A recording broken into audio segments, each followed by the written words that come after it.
I used to be able to jump 3 steps. I can only do 2 now. But hey, that's not too bad, is it? Hang on a second, something's happened to me. There we go. Good morning, everyone. Good morning. It is so good to be home. Do you know how it feels? This is our home. We have been traveling the world and enjoying every second of it with Rotary over the past few weeks. Michelle and I, she's putting bags on the hotel, but she'll be back pretty shortly. We're in District 9350, another multi-country district, Western Cape of South Africa, Angola, and Namibia, as President Jen's Rotary International rep, had a wonderful time there, seeing some of the challenges they had, very similar to our challenges as a district. We then went to Tennessee, John Jerm's country, past our President John Jerm, of District 6910's district conference.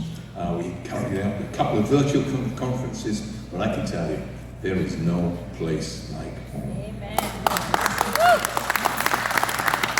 And I can also tell you that not all districts are made equally. I can tell you, as you heard, a director from zones 33 and 34, which run from Pennsylvania, zone 33, down to North Carolina, South Carolina, and then right down from there to the top of Latin America, Suriname, is zone 34. 31 districts, 29 countries. I can tell you, having spent time in each of those, that we are one of the very best districts in zones 33 and 34. And since zones 33 and 34, and Brenda, I'm taking some room here, are some of the best zones in the world. What does that make us? One of the very best districts in the Rotary world. This is for you, our member. So I recognize many of you. You're sitting in front of me. Brenda, welcome. Great to see you here as President's Rep, and sitting with Richard, who I'm sure is a great aide, and Dominique, DGN, and I know Deborah's here. She picked me up from the airport. Thank you, DG Deborah, and DG David, and many of you, but I see Karen in the background there, and all other faces. But let me sort of, and Chris and Kane there too. So let me know who is in the room here. Okay, so all of the names I mentioned, yeah, sure, are important. And I'm going to mention some other names, Rotary presidents, who they're important as well. But I can tell you right now, in the Rotary world, the most important people in the room are the ones I'm about to ask to stand up. Presidents-elect, get up, please. Show yourself now. You are the most important people in the Rotary world at this point in time. I mean, every word or whatever you say. The rest of us are here to support you. That is a so function from President Jordan, down to me, and to everybody else in this room. No pressure, guys, no pressure. So I bring greetings from President Jen, and you see a photograph here of me looking a little smart with her tie on and herself. And she's actually with Countess Sophie of Wessex, who since that time has become Her Royal Highness the Duchess of York, and they were visiting the Cayman Islands at the time. Jen came down to meet with her, and we talked about empowering girls, which is one of the main focuses, initiatives that Jen had this year, of course. Spent time with understanding how we can work together with some of the charities she worked with, because one of the main focuses Jen had this year was to raise the eye line, raise the elevation of Rotary, and meet with people to explain externally how important what we do is, and the impact we're having on a global basis. Jen sends her very best. I spoke to her last week, and she says, have a wonderful time. She sends her best to Brenda, she sends her best to all of us. And just thing I would notice, though, is that you might not realize that Jen actually is a Caribbean girl. Who's from Hurst and Caicos here? Okay, so you probably saw her a few months ago before she became president, she was president-elect, and she'll tell you that she met Nick, I think while she was working, and she won't mind me saying this, at Club Med in Turks and Caicos, so she truly is a Caribbean girl. And she'll be the first to agree that not all districts are created equal. So where's Deborah? Is Deborah here? I know she's in the back. Congratulations, District Governor Deborah, on a tremendous year so far. It's been a tough world. Thank you. And District's done exceptionally well. District Governor-elect lady, I can see you've got a real passion here at this PEDS, great attendance, and some really great topics, including the last one, sustainability and your one on public image. But I'm going to imagine something else now. I'm going to imagine, thank you, I have a clicker in my hand and I was going to click, but you're actually pre-imagining it for me and turn it over. So, as a director, I'm exceptionally lucky because instead of serving a one-year term, I get to serve two-year terms. So I've got to serve with two amazing presidents. It's slightly easier to pronounce Jen for Jones, and the incoming Gordon McAnally. You know, you've got to roll the R's there. Now, of course, David's not going to have any problem doing that, being half Scottish himself, so he's going to be able to roll his R's absolutely perfectly. So there's a story behind this picture here, and David recognised it. This is a dinner we held at the International Assembly, where David was trained earlier this year, along with the other district governors-elect. And as he will tell you, there's not a lot of time in these international assemblies, and I don't own a kilt, so I had one shipped in, and the box sat on the floor. I didn't even open it until the night I was meant to be dressed like this. So I whipped the box open, whipped the kilt out, and I'm thinking you just pull these things on. These things have got straps and cords and ties all over the place. So I'm looking at Michelle, and she's putting her dress on, and she says, you do you. So when you see me standing there with my legs slightly apart, there's a reason for that. Because I'm a little bit worried about a Janet Jackson moment in the wardrobe. But I can absolutely tell you, if that had happened, you would have known that I'm a true Englishman. There wouldn't have been any issue there at all. So, we have a great incoming president with a great theme, create hope in the world. And by the way, his theme colours, and David will tell you this handkerchief represents them. There's some beautiful ties that David has in his pocket. No, he has the handkerchief too. And again, one of the great things about the theme colours is that you can, if you're wearing the tie, it doesn't matter if you spill ketchup or mustard or anything else on it. But it talks about the passion that he has as a human being and the humour that he has. And it's so important, I think, to understand that in relation to it. So, when did the world, back please, when did the world, I didn't click, thank you. When did the world need more hope than right now? Post-COVID, we have the biggest war since the Second World War, the biggest threat going on in Ukraine and Russia. We have floods in Pakistan, earthquakes in Turkey and Syria, recession threatening, interest rates skyrocketing, banks collapsing. When will it end? And I'd suggest that there's no better time for us to focus on peace globally, regionally, and within ourselves. And President Gordon's theme gives us exactly the hope we need at this point in time, especially with his focus on good mental health. And I know District Governor like David is going to be focusing on that and really pushing that this year. It's also about well-being, because as we said in our vision statement, change has to happen in ourselves too. So the well-being in ourselves is important, and I think that's all about creating caring clubs, where our members' experiences the best they ever can be, irresistible clubs if you like, creating irresistible Rotary experiences for our members. And that all goes back to something we've been focused on this year, being inclusive. As an important part of creating caring, welcoming environments within our club, so that members want to stay part of, where their experiences are enjoyable and rewarding. Now, research shows that our members stay in Rotary because they value the care and comfort of their club experiences. But let's be careful. That also shows us they leave for exactly the same reason when they're not receiving the care and comfort they expect. So creating a caring and comfortable club and club membership experiences is the best way to keep our members engaged and reduce our attrition rates. So, does anyone recognize this guy? Okay, back in doesn't. Yeah, this is none other than past Rotary International President Cliff Doctor, who was RA President in 1992. I had the real pleasure of experiencing Cliff, and you do experience Cliff when he was alive. He's passed away very recently. At my International Assembly in San Diego back in 2013.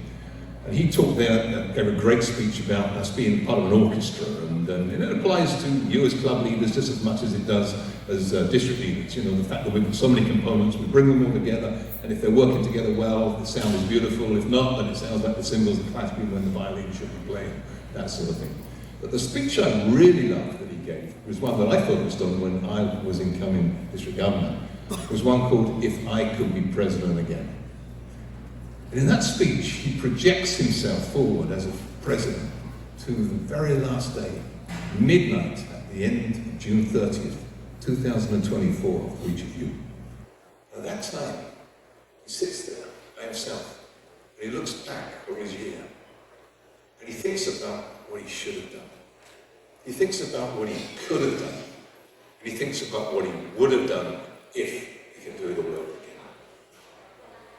You don't want to be that president that sits there at that point in time, wishing you could have had more fun in your clothes, wondering about what would have happened if you engaged that partner in the local community and done that high-impact service program, and what you should have done with those members who weren't attending and you hadn't reached out to. Let's make sure that at the end of your year, you're satisfied and you don't have those doubts and regrets. So the great news is, you're here. And the great news is, there's still a little bit of time between now and the start of your year. So you have the opportunity to plan still. And you know what happens if you fail to plan? You plan to fail. So engage your team, create and get buy-in into your vision, as well as President Gordon's. Most importantly, listen to your members. Find out what they think and what they want. Survey them. And make sure you'll give them the best possible experience that they can have. But accept you cannot do it all in 1 year. Bill Gates talks about overestimating what we can achieve in 1 year and underestimating what we can achieve in many, and that's true. Rotary International President-elect Gordon talks about the fact that continuity is absolutely essential. In fact, our annual refresh, when we refresh our management and leadership every 365 days, is somewhat counterintuitive to that. So we've got to be intentional about building continuity year on year. And our long-term vision is beautifully laid out, as David said in our vision statement. Together we see a world where people unite and take action to create lasting change across the globe, in our communities, and I would say probably most important, within ourselves. Our vision statement sets the background to a highly effective action plan, calling for us to increase our impact, expand our reach, enhance our participants, our members and others' engagement, and increase our ability to adapt. So important in this changing world. It's a powerful statement, but it recognises that our real power is best achieved when we unite and work together. The whole is definitely more than the sum of the parts in this regard. And President Gordon used the words of the Scottish rugby team when he talks about we are better together. Now forgive me, I could use lots of slides for this Rotary vision statement, but this is the only one that I get brownie points for. I know Michelle's not here now, but please mention it later. I need all the ones I possibly get. Another tremendous leader that I've had the real honour of working with alongside, past RI President, very beloved in our district, Barry Rassen, who can't be here, he sends his apologies. He's been asked to attend another conference by the board. He said, by your board, Jermy, so he's blaming me for him not being here, just to be clear. But I send his very, very best. He wishes he can be here.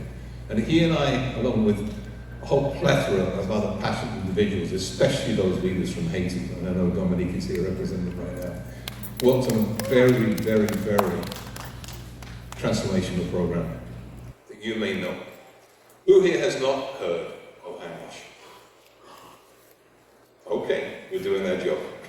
But just in case you don't know exactly what it is, it's an initiative which will bring safe, clean water to all the citizens of Haiti, as well as improved hygiene and sanitation. This is a word that forever. It's audacious, it's even audacious, transformational. It's attracted a lot of attention from the WASH sector globally, and from the Rotary world. Rotary Foundation is watching us very carefully. In fact, Erica Gwynn, the manager of water and sanitation and hygiene for Rotary Foundation globally, sits on that board, as do many others, including Ron Denham from WashRag, Chair Emeritus. And the Rotary world has identified it as one of the most important programs, probably, after Empolia, of course, which is our primary focus at this point in time. And boy, we really are this close. One case this year Thank you. Yes, please. I have the pleasure of sitting next to John Jermy, who some of you may know as a past RA chair trustee, and who is actually chairs the polio committee globally for Rotary. And he says we really are this close. We're looking at probable eradication this year. We really hope we've got to do it. And then the 3-year, exactly. Please applaud, because this is so important. And hand wash in many ways is modeled on this in terms of the sustainability you were hearing about earlier. It's so important that we understand that we learn from polio to develop hand wash. And we're now already showing with hand wash real impact in 7 of Haiti's 144 communes, the 7 pilot communes, where we're creating a pay-for-service solution that moves away from the toxic charity of Haiti's past to one that offers lasting, sustainable solutions with total buy-in and skin in the game from the communities that benefit. Currently, we're working on a $10 million partnership for those 7 communes, which will take us within 5 years to achieving our goals within them. $10 million, $3 million from the World Bank. UNICEF are involved as well. And also balance from a major individual, a wealthy individual who is passionate about Rotary and passionate about WASH. So that just shows the credibility hand wash has. And we were able to build that because of the credibility we've grown with polio. So it's so important we understand that, so important we finish the job with polio, because that's going to take us to new heights with partnerships with other organisations, with programs like hand wash. Dominique can tell you that during these most difficult of times for Haiti, hand wash has been like a North Star in many ways as a program. It's been something that Haitian Rotarians and Rotaractors and their families can get behind at a time which is probably the toughest time for Rotary patients in Haiti's history. So, at these most difficult of times, Rotary Foundation's gold standard best practices are so important for us to maintain as we continue hand wash going forward. We've also had an interesting side effect too, I'd suggest to you, by taking on this audacious program and project. And one which might not be anticipated. If you correlate our district's membership and when we started hand wash, there probably are other factors, but year on year, we've seen membership growth, which is not usual, I have to say, unfortunately, in North America, particularly in our zones. So, I would suggest to you that the engagement, excitement, and commitment around hand wash and other programs like it throughout District 7020 correlates and is the reason for part of the reason for this growth. And there's a lesson here in Dalton, I think, as well, to our clubs as well as to us as a district as a whole. And past Rotary International President Ravi Ravindran spoke about this very well. He talked about finding the most pressing needs in our communities and working on them. And if we do that, the membership challenges we have will be solved in our clubs. That's an interesting thought. Be audacious, be bold, go into our communities and tackle the relevant problems. Now, we only have so much capacity, we only have so much bandwidth. So to do that, we may have to take a hard decision to sunset some of those programs and projects that we've been working on, that we just dust off every year and bring back again. I think it's important that we absolutely understand this, that we focus in on this, and that we remain relevant in our communities, because that is the only way we will continue to grow and not decline. So don't be scared to look for these audacious projects and programs, and use the experience we've gained with polio, with hand wash, and, as mentioned, with programs of scale. The malaria eradication in Zambia, across the whole of Zambia, is one of those programs of scale, the first one we've taken. It's gone very well. Currently, we're looking at reducing child mortality in Nigeria by 25% over another program of scale. So let's continue to meet the real needs of our communities. This little girl in Haiti, and little girls like her, in the 7 pilot communes where hand wash now operates, has now a significantly less of a hill to climb. Little girls like her will no longer have to struggle barefoot over rough terrain with heavy 5-gallon containers full of water from a spring, uncertain if it's safe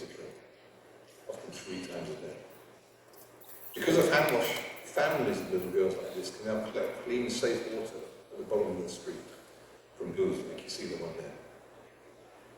Then they'll be able to go to school, become educated, and earn a living. And her children will have better lives because of it. We're empowering girls like this every day.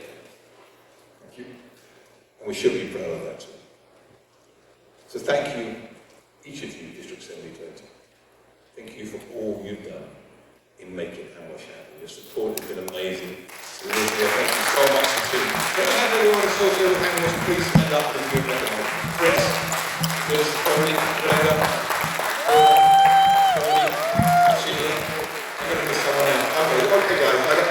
from other sources of clean water, such as the plastic bottles and the little plastic containers that are given so many times by charities in emergency relief that end up in Haiti's rivers and our oceans.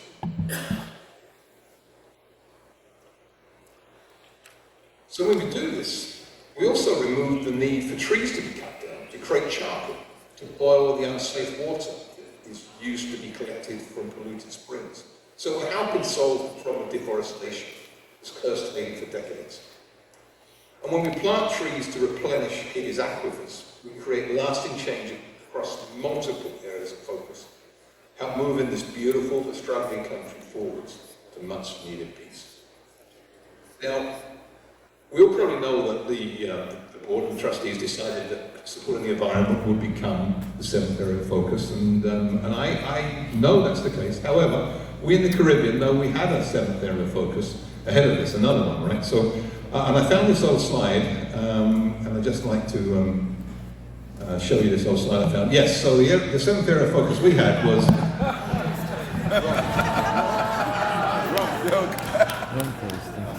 So I know at this PETS Assembly Conference we'll enjoy planning for all areas of focus, including this one. So let's have a great time.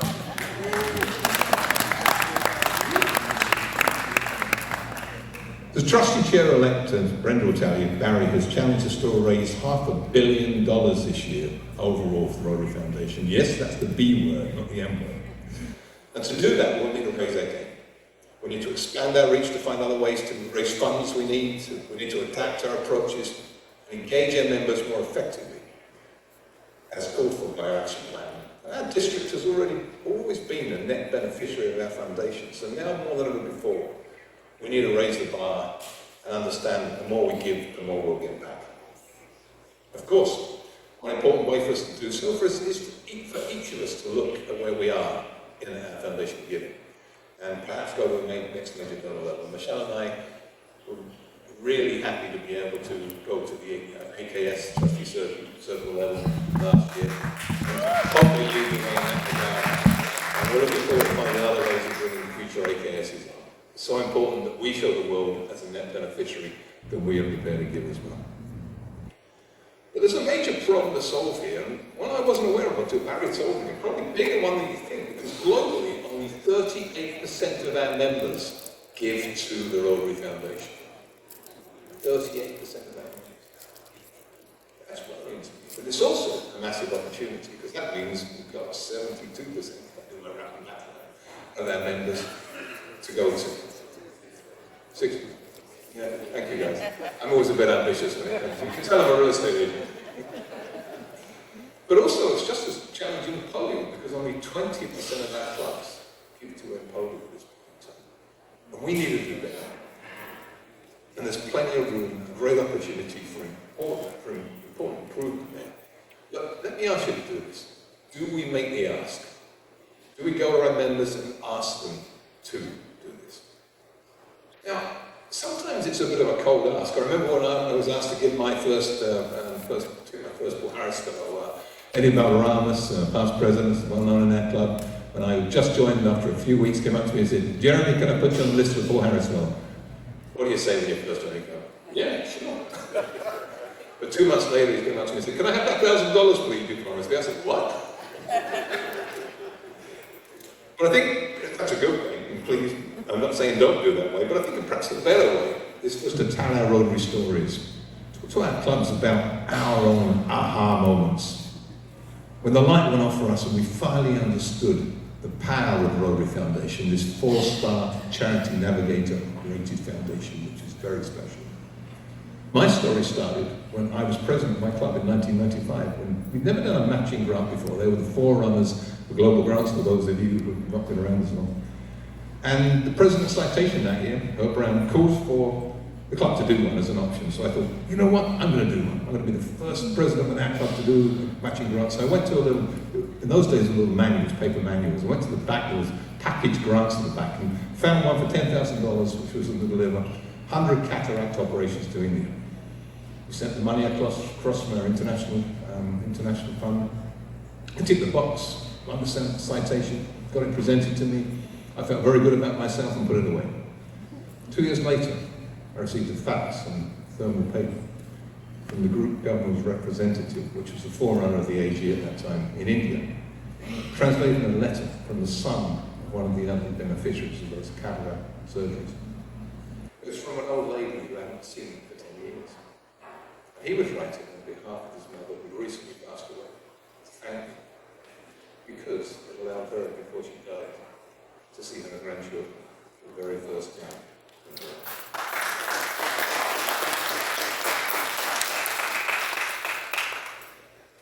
At that moment, it opened my eyes to the power of our Rotary Foundation. This simple matching grant that I thought nothing about. A few $1,000s from one of our funds in a wealthy club. It not only created one story of hope, but it created 100 stories of hope. And I wondered what those stories were. I then multiplied that by the thousands of times every day we had that same impact on a community, on an individual. And the hundreds of thousands of times over the years we've done that. At that point, my friends, I truly understood the power of our Rotary Foundation. And I'd ask you to understand the power of us giving this coming year more than we've ever given before. The effect that that can have, not only in the world, but also right here at home, on programs and projects like Hagwash and others within our district. And I thank you in advance for them.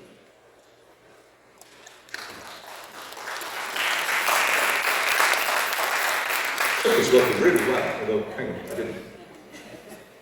So one of the best ways to increase our donations, I would suggest, is to increase the donor pool. The best way to do that is by attracting more members. Well, I think one of the most effective ways to do that is a recent initiative of the board. In fact, it's so recent it only got approved about 3 weeks ago. So it's really a solid press, and it's one of the most exciting initiatives that I've been involved in so far. And it's called Regional Adaptability in Action. In short, what we'll be doing is giving the zones, the regions, the districts, and groups of your clubs, which is very relevant in our multi-country district, the flexibility to do Rotary more than they want to do Rotary. You know, we're not throwing out the rule book here, and in the adaptability we'll have to comply with the current code of policies, but we're just recognizing that one size does not fit all, and the zones, regions, and districts and clusters of clubs should adapt the way they organise to deliver Rotary experiences to their members to better fit their cultures, where they can have more say and ownership in how we operate. Regional adaptability will encourage each of you to identify your problems to solve and create customised regional solutions to better meet your clubs and members' needs. In the process, I believe, creating more irresistible clubs. Now, this is already happening actually now. Our air zones are already walking the talk through our regional membership action plan, soon to be followed by a foundation regional action plan and a communications action plan, and possibly soon a Rotary action plan to leverage the power of Rotary in the Caribbean region, which it is doing absolutely tremendously across our districts and zones. Too many times, however, as leaders, we fail to make the case as to why we should grow. And as zone leaders and as district leaders probably fail to provide the resources to our clubs to make it happen. And now we aim to do both. But before that, too many clubs still don't seem to get the why of needing more members. Now, the answers are obvious to me. More members to share the load, to bring fresh ideas, to generate energy. More members to increase impact in our communities, avoiding the member fatigue, and of course, and increases a pool of donors, as I said, for our Rotary Foundation, to enable us to do even more good in the world. So why, if this is such a no-brainer, and so many of our clubs still struggling?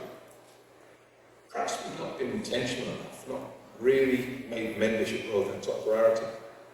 Maybe our zones and districts have not provided support necessary to our clubs.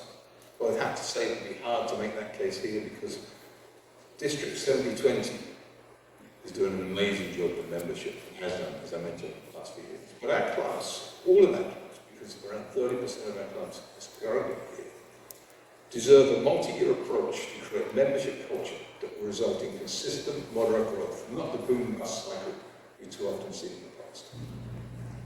And that's exactly what Zones 33 and 34's Membership Action Plan, or MAP as we call it, is offering.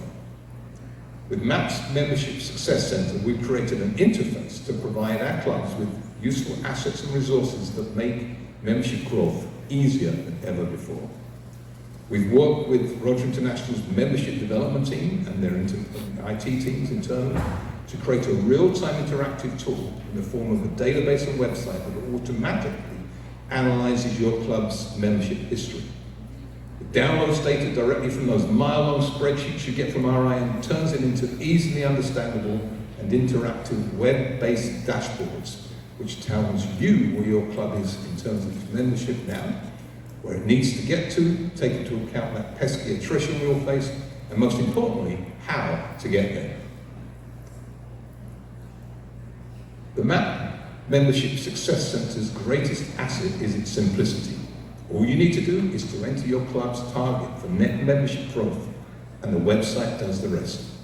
It uses your membership history, your attraction and attrition rates, and predicts if you're on track or behind the pace. In other words, it identifies your membership problem or problems to solve, and it then offers tailored solutions to meet your club's needs.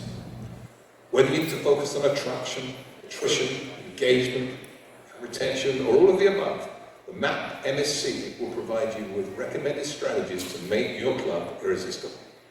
It tracks your progress on an easy-to-read dashboard, even creates a member satisfaction survey automatically that you can tailor and customize and send out to your club's members directly from the site.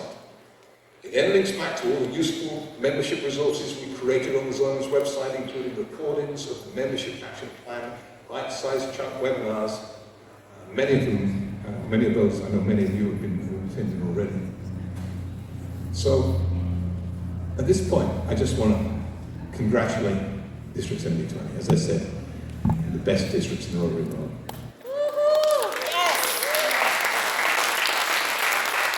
Who's involved in membership here, as a membership community? Okay, first ladies, because you all are, frankly. Let's look at it. Do we have the membership committee here? Marcelia, or anyone else? Okay, Karen. We have done an amazing job in our clubs. And I put it back to the fact that we've been passionate in our communities and created great Rotary experiences for our members. But I can tell you, District 7020, year on year, has been the #1 district in Zone 34. And I am proud to stand on the stage and be one of it. And thank you for keeping doing that. So, imagine a world where we can ever grow Rotary year on year. One with not only more Rotarians, but also more Rotaractors, more interactors, more peace fellows, more alumni, more family and friends of Rotary. Imagine the impact we can have and we've had within our communities, the lasting change we can bring with fresh ideas and new energy from new members. Imagine the fun we can have together.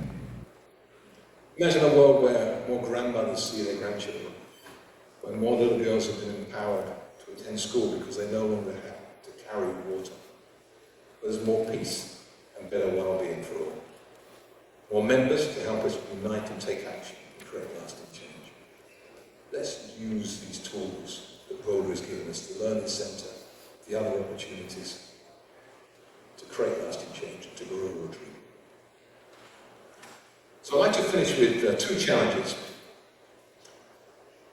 And they're key, as I mentioned earlier, to our continued success.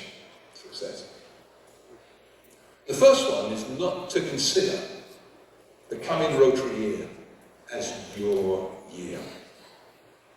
Now, not that we shouldn't take responsibility for its goals and planning and be proud of our successes, but as I told you, as Bill Gates wisely observed, we almost always overestimate what we can achieve in one year and underestimate what we can do in many. So if we want to create maximum impact, let's get away from the my year culture.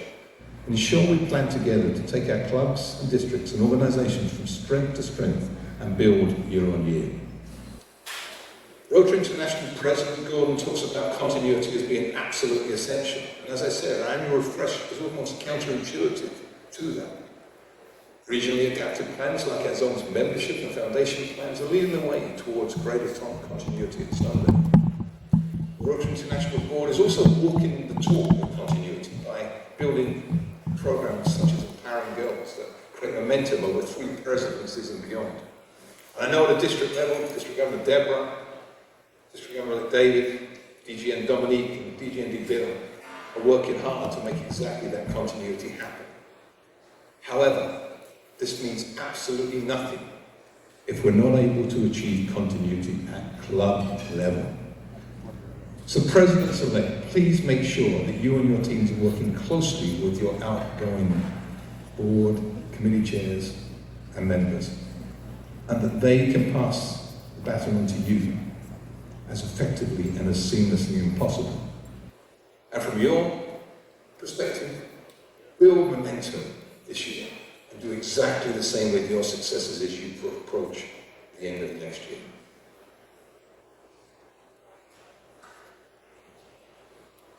This thing's not working. The second challenge I'd like to set for you goes back to the comments I made earlier on. Make sure on July 1st, 2024, you have no other reason to celebrate an amazing year as president. You've listened to your members. You've built your team. You've led from the front, from the side and the rear. You've risen to the challenges and grown as a leader. You've had fun. You've built a better, stronger, more vibrant, irresistible club, which you'll now hand over to your successor, who'll do exactly the same again. You've succeeded as your club's CEO. CEO, Chief Experience Officer. By inspiring, by educating, and by entertaining your members. Presidents-elect, this is an opportunity of a lifetime for you. Make sure you make the most of it. Be proud of who we are as an organisation. Be bold, be courageous, be intentional in our goals. And make sure the Rotary we've imagined and the impact we've had this year turns into even more impact next year as we create hope in our world. In a world that's needing it never more than it does now. So let's not just carpe diem. Let's carpe annum, seize the year. This is your opportunity. It's your time to create hope in the world. Together, let's make it happen.